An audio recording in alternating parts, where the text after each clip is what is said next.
Welcome back to CfTesla. My name is Cody, and on a recent video, I said this. What about if I mounted it to the roof of my car? We drove through parking lots and everything with all this crazy stuff playing, and we caught reactions of the public.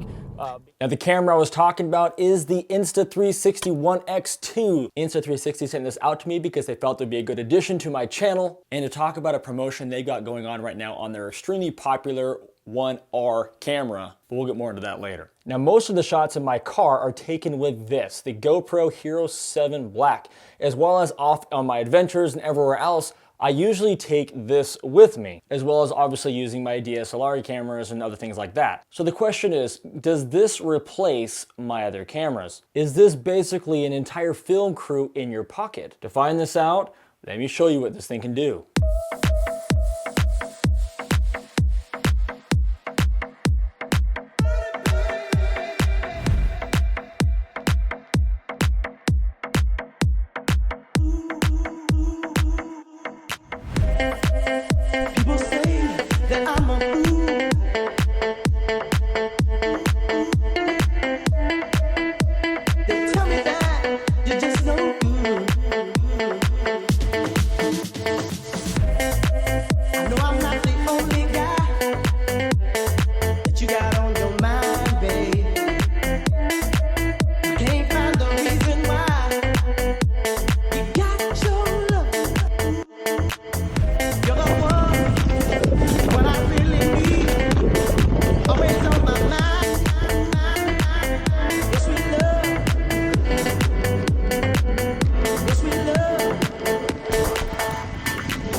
Hey, look what's happening over to my right. See, I can just pan over to my right. If I want to say, hey, let me show what's going on in my back seat, I can pan back to my back seat. See, now we're out here in the Pacific Northwest. Look at how beautiful it is out here. And I'm standing on top of a jump that is very hard to capture on your normal GoPro, where you only have one view in front of you. You can see here what this is actually a drop. This is a very, very steep grade. The idea is to jump here and land way down there. But how great will the shot look if I could start it up there, track me all the way down the hill? You can only do that with a camera like this.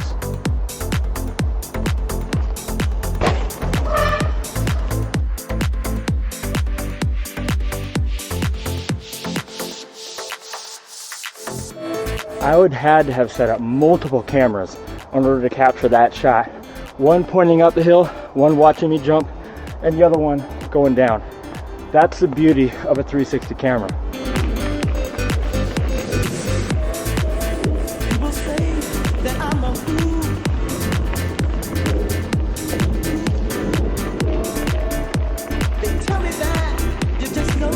Driving my car right now, I only have one camera. My GoPro is actually off, and I am talking to the camera, but it is using multi-view right now. So the camera is actually not even looking directly at me, and it's still able to capture me in the exact same frame as it's capturing something else. Pretty cool feature.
So you've seen the footage. Obviously, the potential for this camera is huge. So will it replace a GoPro? Action sports, yes, and here's why. Being able to create those super dynamic, creative shots, being able to look at different angles in post, as well as being able to mount the camera next to a really cool obstacle and feature and not worrying about if you're in frame or not when you're going over that obstacle is pretty key. See, one of the biggest challenges I find with doing action shots and stuff with a GoPro is usually out of like 10 attempts, only one is good. And you better make sure you capture that one good time on camera because trying to repeat it again is very poor. So oftentimes the one that gets up on camera is not the one you actually did the best on. But with this one, as long as the camera's in the vicinity, you're gonna capture the shot. All those tracking features that you guys saw was all done in post. I didn't do anything at the time, I just set the camera down and went and rode. Doing outdoor adventures with your family, all I had to do is put it on the stick, just kind of rest it on my shoulders, and I could pick what I wanted to show later. The kids walking on the bridge, hovering over me, which was an awesome shot. I already had multiple people I sent that to say to me, who's holding that? How is that up there? Now let's talk about the GoPro and the Tesla. This part I'm not 100% sure on yet. What I'll find out in the next couple months is will this be my primary camera in the Tesla or will this be more of a B-roll type camera to capture the shots and stuff the GoPro can't catch? And here's why I say this. The GoPro is recording in 4K, which is really good for zooming in on my screen and things like that directly in front of me. Even though this records in 5.7K, that is on a 360-degree video. And by the time it's broken down into a single frame, the one you've chosen post, it's somewhere around 1080 quality. So it's gonna take a bit for me to get used to that fact and to see if that's really where I wanna go with this. Also, I will mention that a lot of the graphics you saw in the video will get a lot better as I get better at using the camera. I've only had this camera for just a couple days, so I haven't had a lot of time to mess with how to get the graphics looking right, because I know they can get better. But we'll see where this thing lands, whether it's inside the car or above the car, but somehow it's gonna be there to capture all the shots the GoPro can't catch. Now let's talk about editing. With your typical camera, like the GoPro I have, the Hero 7 Black, or my DSLR camera, it just records what's directly in front of you. There's no other framing that needs to be done. So when you're done shooting, you take it, put it into your editor, you take it straight out of the camera, and you're good to go. You can put it in wherever you'd like the footage to be. Now with the 360 camera, because this is recorded everything all around, you first have to go through a different software, whether in the app or their desktop application, which they do have, and you have to key in the different frames you want to actually show. So there's another step in between.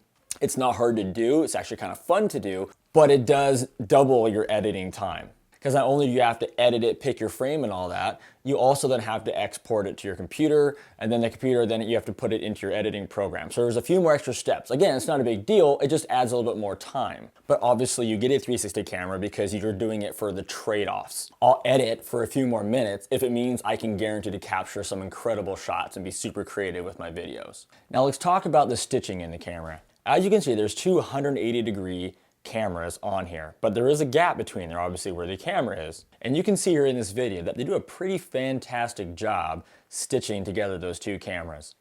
When I wave my phone in front of it, you can see the little blur of where the stitching happens, but without my camera there, it's pretty hard to see. I have to say probably my favorite part about this camera though is the stabilization. You cannot beat the stabilization with a 360 camera. Whether you're trying to get awesome shots of your Tesla, both inside and outside, whether you're racing down a hill on your bike, it doesn't matter. It's gonna be like you're just floating. And I have to say, there's a reason why this is the best 360 camera on the market. Now let's talk about that promotion on the One R. This camera can do most of what the One X2 can do, and in some ways it can even do more because of the modularity of it. So let's talk about what that promotion is. Right now, if you order this by January 4th, using my link down in the description, you can save 15% on this camera, as well as a few other things that they throw in. And also by using my link, they're gonna throw in a car suction cup to mount your camera in or outside of your car. I'll leave the link to the One X2 that we just reviewed today, as well as a link to the One R that is being promoted down below in the description if you have any interest in learning more about these cameras. I had an absolute blast making this video, and I'm so excited to be able to use more cool creative footage that you can capture with these types of cameras in the future. I think for creators, it's a must to have something like this to add depth and creativity into your video channel. I think for the average consumer, it's a perfect camera to go on trips with and vlog and all those things, because you're always going to capture everything in it. You might not even know what you're capturing until you're in post edit. So that's going to be it for this one. Let's go create. Thanks for watching this video all the way to the end. If you haven't already, make sure and subscribe. We've got lots of videos we're always working on, and if you like this video, you're going to like the ones coming. Now don't forget, if you want to ask me questions and be part of a chat where you can learn about your Tesla, gain confidence, don't forget to check out our Patreon page. For just $1 a month, you can have access to all my videos, all archived right there for you, as well as listen in to some of the conversations that we're having there on the channel. And of course, there is a tier higher to enter into the conversation. I've also added in there a whole page of all the accessories that I recommend and have reviewed on this channel, as well as a description about what my likes and dislikes are of the product and if I still use them today. Well, that's my little sales pitch. I hope to see you on Patreon.